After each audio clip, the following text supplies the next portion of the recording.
しもーし。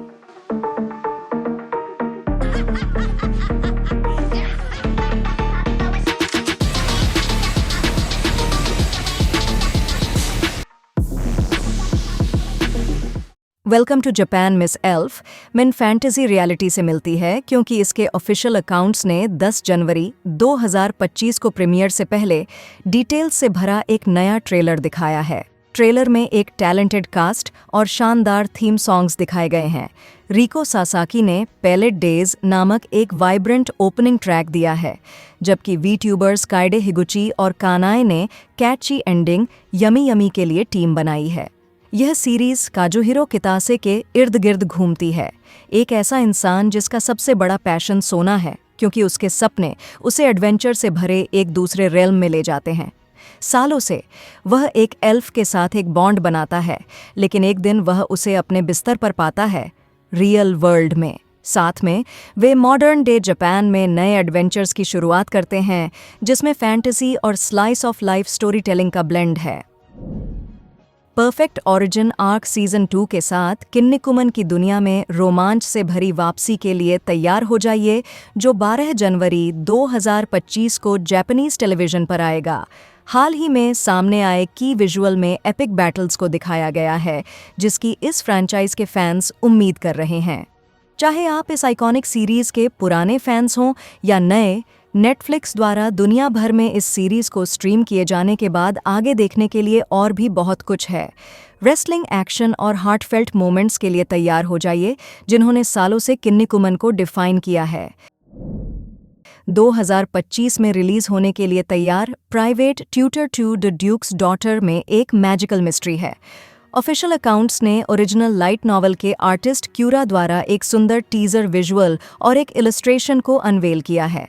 यह exciting series Elon, एक young sorcerer को फॉलो करती है, जिसका रॉयल कोर्ट में काम करने का सपना तब टूट जाता है जब वह फाइनल एग्जाम में फेल हो जाता है। वह बिना इच्छा से ड्यूक की बेटी टीना के लिए एक प्राइवेट ट्यूटर के रूप में जॉब करता है। एक प्रोडिजी होने के बावजूद टीना जादू नहीं कर पाती है, जो उसके अपकमिंग रॉयल एकेडमी एग्जाम्स के लिए एक क्रिटिकल स्किल है। साथ में एलन और टीना को जादू करने में उसकी इनेबिलिटी के पीछे की मिस्ट्री को जानना होगा, एक पहेली जिसे किंगडम के सबसे बेहतरीन जादूगर भी सॉल्व करने में फेल रहे हैं। मैजिक मेकर की भाई बहन की जोड़ी 9 जनवरी 2025 को आधी रात से जापानीज टेलीविजन पर दिखाई देगी। एक नया की विजुअल मैरी, एक बोल्ड और एडवेंचरस बड़ी बहन, और सियोन, उसके शर्मीले छोटे भाई, जो पिछले जन्म से मैजिक को याद करता है, के बीच के बॉन्ड को हाईलाइट करता है। सियोन की क्यूरियोसिटी भाई बहनों को जादू के एग्जिस्टेंस के पीछे की सच्चाई को जानने के लिए एक इनक्रेडिबल जर्नी पर ले जाती है। इस जादुई दुनिया में अपना रास्ता बनाते हुए डिस्कवरी, फैमिली और वंडर की एक हार्टफेल्ट स्टोरी की उम्मीद करें। जनवरी 2025 में रिलीज होने वाली मैं एक नोबल ब्रिंक ऑफ रूइन की उल्टी गिनती शुरू हो गई है। नए कैरेक्टर ट्रेलर में हंटर गिल्ड की एक मेंबर असुना पर फोकस किया गया है, जो प्रोटैगनिस्ट लियम हैमिल्टन के साथ मिलकर काम करती है। लियाम एक ऑर्डिनरी नोबल से बहुत दूर है। वह वास्तव में एक मिडिल एज का किसान है, जो बर्बादी की कगार पर खड़े एक नोबल फैमिली के सबसे छोटे बेटे के रूप में अचानक जागता है।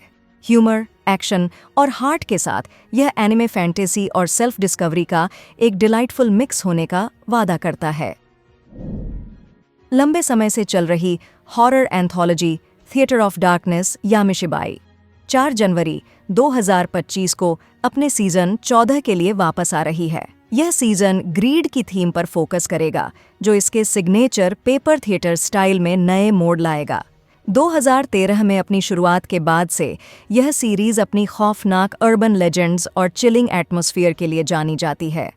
लेटेस्ट की विजुअल रोंगटे खड़े कर देने वाली कहानियों के एक और राउंड के लिए टोन सेट करता है। क्या आप रोजमर्रा की जिंदगी में छिपे अंधेरे को अनकवर करने के लिए तैयार हैं? थ्रिलिंग अंडरडॉग स्टोरीज के फैंस को even given the worthless appraisal class पर नजर रखनी चाहिए। कहानी ईन को फॉलो करती है, जिसे उसकी अप्रेजर जॉब के कारण यूजलेस कहा जाता है, जिसे उसकी दुनिया में बेकार माना जाता है। अपनी एडवेंचरिंग पार्टी द्वारा धोखा और छोड़ दिए जाने के बाद ईन हार मान लेता है, जब तक कि किस्मत उसे दूसरा मौका नहीं देती। अपने अनदेखी स्किल्स से लैस होकर वह यह साबित करने निकल पड़ता है कि सबसे बेकार इंसान भी हीरो बन सकता है।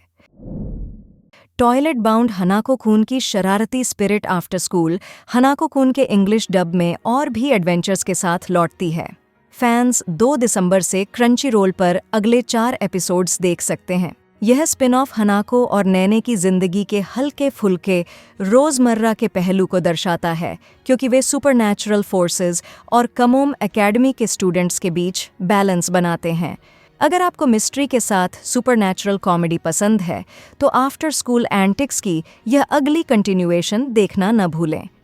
वीकली एनिमे न्यूज़ के इस हफ्ते के एपिसोड के लिए बस इतना ही। मुझे कमेंट्स में बताएं कि आप किस अनाउंसमेंट को लेकर सबसे ज़्यादा एक्साइटेड हैं। एनिमे यूनिवर्स से सभी लेटेस्ट अपडेट्स के लिए लाइक, शेयर और सब्सक्राइब करना न भूलें। अगले हफ्ते मिलते हैं।